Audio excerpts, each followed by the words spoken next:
Welcome to the first class of full stack web development. As already I said, the basic thing which we have to learn for full stack development is HTML.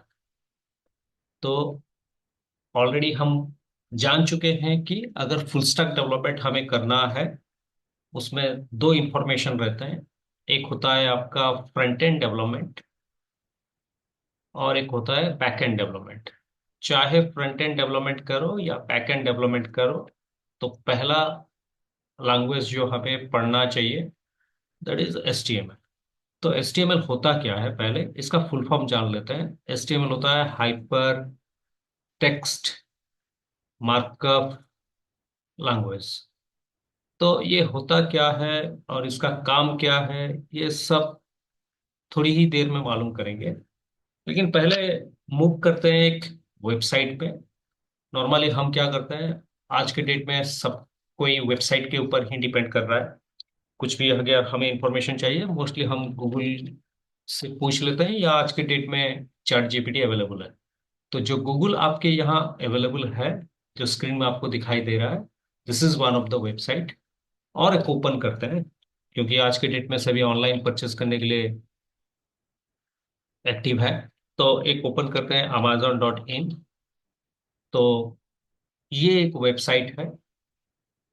Next और एक open करते हैं जावा T point, जिसको कि हम use करेंगे actually. जावा T point को कैसे यूज करेंगे बताऊंगा। तो जावा टी पॉइंट में चलते हैं, ये एक वेबसाइट है। उसके साथ साथ हम ओपन करते हैं हमारा वेबसाइट जो कि है geekoding.in। तो जो कि एक वेबसाइट है। इस वेबसाइट को एक स्टूडेंट ने ही बनाया है, जो कि मेरे पास या हमारे पास ट्रेन हो रहा है। ठीक है। तो पहले अगर इस तरह का वेबसाइट हमें बनाना है, तो हम जो यूज कर रहे हैं that is known as your web development. So एक टर्म हम यूज किया अभी, क्या? Web development. तो वेब डेवलपमेंट होता क्या है? तो मोस्टली वेबसाइट ही बनाना है। तो वेबसाइट होता क्या है फिर? तो जब भी आप कोई भी वेबसाइट ओपन करो, चाहे geekoding.in हो, जावा टी पॉइंट हो या अमेजन हो, आप कहीं पे भी किसी को अगर क्लिक कर रहे हैं, जैसे कि यहाँ पे एक ट्यूटोरियल है, मैं इस ट्यूटोरियल में आपको कहीं पे क्लिक करूं अगर, तो ये और एक जगह पे ओपन होगा। अगर आप इसको मार्क करेंगे यहाँ पे, ये चेंज हो गया है डीबीएमएस ट्यूटोरियल में। उसी तरह मैं अगर और कहीं पे टाइप करूं, जैसे और किसी को क्लिक करूं जैसे कि रिएक्ट जेएस, आप अगर मार्क करेंगे तो ये फिर चेंज हो गया रिएक्ट जेएस ट्यूटोरियल में। तो मैं जिसको हाईलाइट कर रहा हूँ उसको हम एड्रेस बोलते हैं, या एड्रेस बार में हम चेंजेस कर रहे हैं। उसी तरह मैं अगर गी कोडिंग को क्लिक करूँ, गी कोडिंग डॉट इन है अभी, अगर मैं यहाँ पे कॉन्टैक्ट ऑस को क्लिक करूँ, तो ऊपर आपका contact dot H T M L page open हो जाए। तो जो यहाँ पे ओपन हो रहा है, हम इसको एक वेब पेज बोलते हैं। तो हम इसको वेबसाइट में एक हम वेब पेज बोलते हैं। तो अगर बहुत सारे वेब पेजेस को हम एक जगह पे डाल दें, तो कलेक्टिवली उसको हम वेबसाइट बोलते हैं। सो website is nothing but it is collection of number of web pages. So now what is the requirement of web page? So web page is nothing but it is the one which is used to display the information on a browser। तो मैं जो Google Chrome open कर रहा हूं इसको हम एक browser बोलते हैं। तो उसी तरह अगर वेब पेजेस बनाना है तो हमें कुछ लैंग्वेजेस का रिक्वायरमेंट होगा। तो अभी जो स्क्रीन हमारे पास दिखाई दे रहा है, ये जो स्क्रीन दिख रहा है, इस स्क्रीन हमें विजिबल है, तो हम इस स्क्रीन को फ्रंट एंड के जरिए ही बनाते हैं। उसी तरह आपके पास रिएक्ट जेएस या जावा टी पॉइंट का अगर ओपन कर रहे हैं, तो यहाँ पे जो इंफॉर्मेशन दिखाई दे रहा है, ये भी फ्रंट एंड के थ्रू ही बनाया गया है।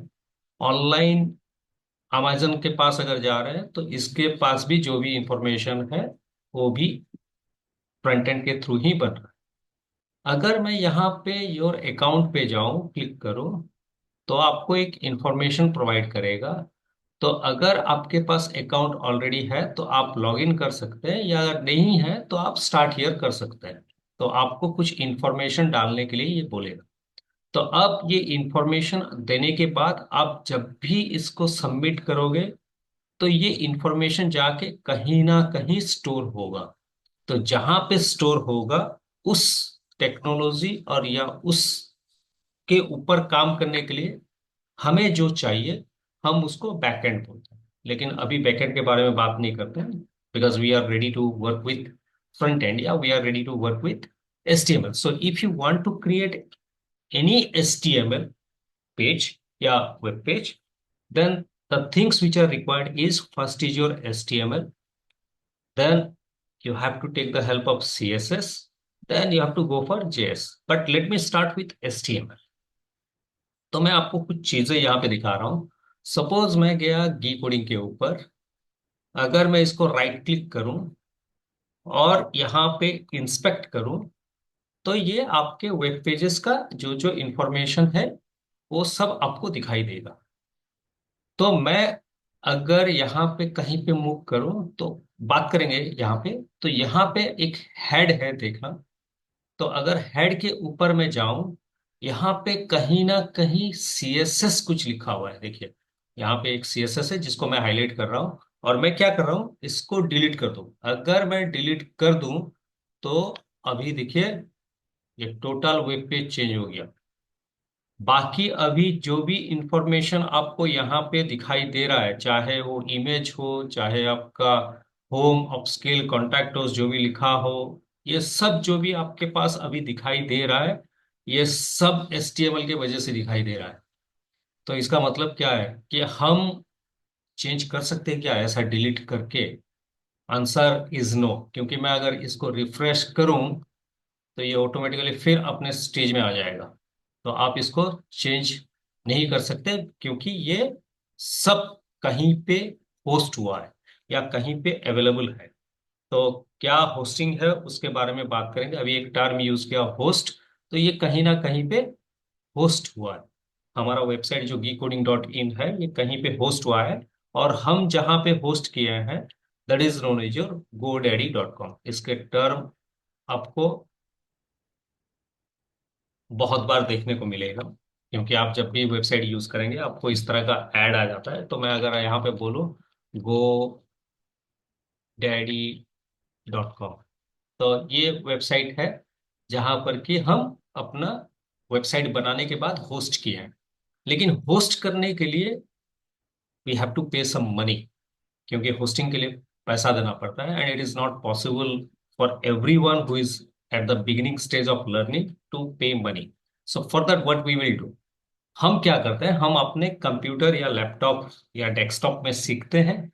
अगर हम में लगता है कि हम पूरा सीख गए हैं, देन अगर पॉसिबल है आपके पास, then you can host your website, या आपका पोर्टफोलियो आप वहां पे होस्ट कर सकते हो। तो अभी मैं जो CSS फाइल को हटा के दिखाया, तो वो सब जो भी लिखा गया है वो HTML के ऊपर ही लिखा गया है। तो HTML लिखने के लिए आपको कुछ इंफॉर्मेशन चाहिए। क्या चाहिए? HTML प्रोग्राम लिखने के लिए आपको पहले क्या चाहिए? एक एडिटर चाहिए, एक ब्राउजर चाहिए।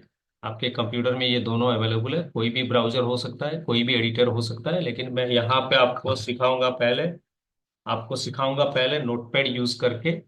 आपको पहले सिखाऊंगा नोटपैड यूज करके, और उसी नोटपैड में आप जब भी काम करेंगे आपको कुछ ना कुछ दिक्कत होगा। और ध्यान में रखिए, क्या दिक्कत होगा, क्या प्रॉब्लम होगा, वो आपको ध्यान में रखना है। और जो दिक्कत होगा, अगर आप प्रॉब्लम फेस कर रहे हैं, उसको ट्राई कीजिए कमेंट में बताने के लिए। रीजन ये है कि दिक्कत मालूम होने के बाद ही मैं आपको कुछ फैसिलिटी प्रोवाइड करूंगा, ताकि because if you want to learn something, always learn in such a way that one of the difficulty will provide you और lead you to another answer. तो ये कॉन्सेप्ट में चलिए। तो अगर हम HTML का कुछ प्रोग्राम लिखने के लिए ट्राई करते हैं, तो पहले लिखते हैं डॉक टाइप। ये क्यों लिखना है, इसका रीजन क्या है वो बाद में बताऊंगा। डॉक टाइप HTML, पहले दिन से पॉसिबल नहीं है जानना, तो इसके लिए जो लिख रहा हूँ उसको लिखते जाइए। हेड, उसके अंदर रहेगा टाइटल। ये एक लाइन पे लिख सकते हैं या नेक्स्ट लाइन पे लिख सकते हैं, आपका मर्जी। टाइटल, ये हेड, उसके बाद बॉडी, और उसके बाद क्लोज कीजिए बॉडी, और फिर क्लोज कर दीजिए HTML। तो इतना ही करना है। तो यह कहाँ पे लिखें एक्चुअली? तो हम लिखते हैं इसको नोटपैड में, जैसे कि मैं बोला। तो पहले लिखते हैं डॉक टाइप HTML, फिर टैब की प्रेस कर रहा हूँ ताकि आपको एक लाइन अच्छा इंडेंटेशन में दिखाई दे। फिर टाइटल, फिर टाइटल, टाइटल बंद करना है। अगर बंद नहीं करते हैं तो क्या होगा, आप ट्राई करके देखिए कहीं पे प्रॉब्लम दिखा रहा है कि नहीं दिखा रहा है। तो हमेशा मशीन में टेस्ट करके देखिए, because if you want to learn something like web design, then you have to test on your system. देख के कभी सीख नहीं सकते। जब तक आप काम नहीं करेंगे तब तक आप सीख नहीं पाएंगे। So it is my suggestion, advice कि आप आपका इंफॉर्मेशन हमेशा जैसे बताया जा रहा है वैसे करते जाइए। तो ये टाइप हो गया। तो अभी आपको सेव करना है, तो कहाँ सेव करें? आप कहीं पे भी सेव कर सकते हैं। मैं कहाँ सेव कर रहा हूँ मैं दिखा रहा हूँ। मैं एक स्टडी फोल्डर है, स्टडी फोल्डर के अंदर एक कोर्स फोल्डर है, उसके अंदर मैं एक नया फोल्डर बना रहा हूँ जिसका नाम दे रहा हूँ HTML। और उस फोल्डर के अंदर मैं इस प्रोग्राम को सेव कर रहा हूँ जिसका नाम दे रहा हूँ simple.html। ठीक है। और सेव एज टाइप पे आप ट्राई कीजिए ऑल फाइल्स करने के लिए। तो सेव हो गया। तो जब भी आप इसको सेव करेंगे तो आपका जो भी डिफॉल्ट ब्राउजर होगा, मैं आपको दिखा दे रहा हूँ कि स्टडी में गए, कोर्सेस में गए, HTML पे गए। तो यहाँ पे मैं ट्राई कर रहा हूँ सेव करने के लिए। तो मैं जब भी इसको सेव करने के लिए ट्राई करूँ, ये क्या करेगा, आपको जो आपका डिफॉल्ट ब्राउजर होगा उसी के हिसाब से एक आइकॉन बना देगा। तो ये मेरा फायरफॉक्स का ब्राउजर है। तो फायरफॉक्स का ब्राउजर डिफॉल्ट है यहाँ पे, तो उसको डिस्प्ले कर दिया। तो अगर आपको अभी देखना है, आइदर डबल क्लिक करके ब्राउजर पे ओपन कर सकते हैं, या राइट क्लिक करके ओपन विथ करके गूगल क्रोम चूज कर सकते हैं। तो मैं गूगल क्रोम चूज कर रहा हूँ। तो अभी अगर मार्क करेंगे तो मेरे एड्रेस बार में मैं जहां सेव किया हूँ उसका नाम आ गया, उसका पूरा डिटेल इंफॉर्मेशन आ गया। लेकिन आप जब भी आपका की कोडिंग के साइट में जाएंगे या और किसी के साइट में जाएंगे, तो आपको अगर क्लिक करेंगे वहां पे आपका इंफॉर्मेशन वेबसाइट का आएगा। अगर की कोडिंग को भी क्लिक करेंगे तो आपका वेबसाइट इंफॉर्मेशन आएगा। लेकिन आप क्योंकि आपके कंप्यूटर में टाइप कर रहे हैं या आपके सिस्टम में टाइप कर रहे हैं, इसके लिए आप जहां पे सेव किए हैं उसका इंफॉर्मेशन आपको आएगा। ठीक है। तो ये एक हो गया। अभी अगर आप ऊपर टाइप करेंगे जहां पे मैं माउस रखा हूं, अभी वहां पे गी कोडिंग दिखाया जा रहा है। वहां पे यहाँ पे रिएक्ट जेएस दिखाया जा रहा है, यहाँ पे अमेजन दिख रहा है, यहाँ पे गूगल दिख रहा है। उसी तरह हमारे यहाँ simple.html दिखाई दे रहा है। सो ये दिखने का एक रीजन है कि हम अपने फाइल में टाइटल में कुछ नाम नहीं दिए हैं। तो मैं अभी इसमें क्या दे रहा हूँ, मैं दे रहा हूँ माई फर्स्ट प्रोग्राम। तो क्योंकि मैं अपना टाइटल दे दिया माई फर्स्ट प्रोग्राम, चेंजेस करने के बाद आपको सेव करना है। सेव करने के लिए आप फाइल में जा सकते हैं, सेव क्लिक कर सकते हैं। फॉर द फर्स्ट टाइम आपको सेव एज करना है, सेकेंड टाइम ऑनवर्ड सेव में क्लिक कीजिए। अगर नहीं, कंट्रोल S कीबोर्ड से सेव कीजिए। तो आपको मालूम कैसे होगा कि आपका फाइल सेव हुआ है कि नहीं? अगर आप ऊपर देखेंगे, एडिट के ऊपर या फाइल के ऊपर एक स्टार मार्क है। सिंपल के सिंपल और नोटपैड सिंबल के बीच में एक स्टार मार्क है, इसका मतलब है आपका फाइल सेव नहीं हुआ है। तो अगर मैं कंट्रोल S प्रेस करूं, देखिए कि वो स्टार मार्क हट गया, तो उसका मतलब है कि आपका फाइल अभी सेव्ड है। तो अब जाइए ब्राउजर में, simple.html आ गया, और यहां से आप रिफ्रेश कर लीजिए। तो देखिए आप जो टाइप किए हैं वो दिखाएगा मास माई फर्स्ट प्रोग्राम। ठीक है। तो यहाँ पे जितना भी आप व्हाइट स्पेस देख रहे हैं, यहाँ पे कुछ अगर डिस्प्ले करना है, जैसे कि गी कोडिंग में जाऊँ, यहाँ पे बहुत सारा इंफॉर्मेशन डिस्प्ले हुआ है। यहाँ पे जाऊँ तो बहुत सारा इंफॉर्मेशन डिस्प्ले हुआ है। अगर आपको कुछ भी इंफॉर्मेशन इस व्हाइट कलर स्क्रीन के ऊपर डिस्प्ले करना है, तो आप वहां पे लिखेंगे बॉडी के अंदर। तो बॉडी में एंटर किया, और यहाँ पे कहीं पे भी लिख सकते हैं। अच्छा दिखने के लिए मैं टैब देके लिख रहा हूँ। तो यहाँ पे मैं लिख रहा हूँ कि हेलो वर्ल्ड, क्योंकि ये फर्स्ट प्रोग्राम सबको ही लिखते हैं। तो अभी मार्क कीजिए, स्टार मार्क है।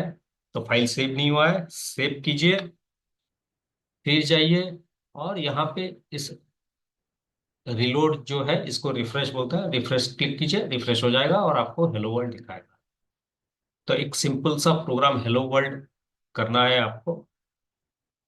तो इतना जितना बताया आपको यही काम करना है।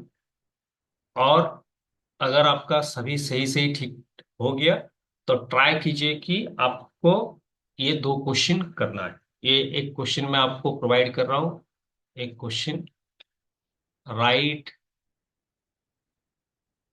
N HTML programme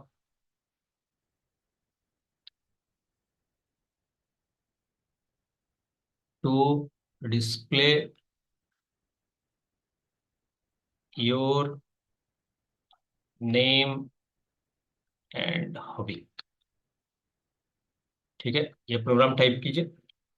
next question है, write a program to display your address.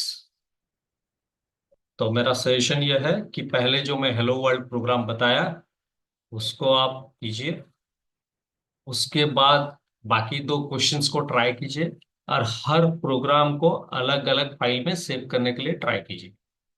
और आप जब भी काम करेंगे इन दोनों क्वेश्चन को जब भी आप ट्राई करेंगे आंसर करने के लिए, कहीं ना कहीं लगेगा आपको ये होने से अच्छा होता, या आपको लगेगा ये ऐसा नहीं आना चाहिए। So always you will get some question on your mind. So whenever you are getting some question on your mind और you are feeling that you have to make some changes in the answer, तो आप try कीजिए उस question को comment में डालने के लिए। क्योंकि आपका जब प्रॉब्लम आएगा तभी उसका सॉल्यूशन आपको मिलेगा। तो सॉल्यूशन कंफर्म है कि आप जब भी इसको टाइप करेंगे, ये दो प्रोग्राम को ट्राई करेंगे, कहीं ना कहीं प्रॉब्लम होगा, और मैं भी जानता हूं क्या प्रॉब्लम आएगा। आप जब भी उस प्रॉब्लम को मेंशन करेंगे मैं आपको नेक्स्ट क्लास में उसका सॉल्यूशन प्रोवाइड करूंगा। सो आज के लिए इतना। आराम से जाते हैं, धीरे धीरे जाते हैं, क्योंकि एक टाइम पे आपको वर्कलोड ज़्यादा आ जाएगा। तो अभी के लिए आराम से कीजिए। और उसके साथ ही मैं आज का ये वीडियो बंद कर रहा हूँ। तो फिर अगर कुछ प्रॉब्लम आया तो कमेंट कीजिए, नेक्स्ट क्लास में फिर डिस्कस करेंगे आगे लेके जाने के लिए। तो आज का पहला क्लास यहीं पे बंद कर रहा हूँ। Thank you, happy coding.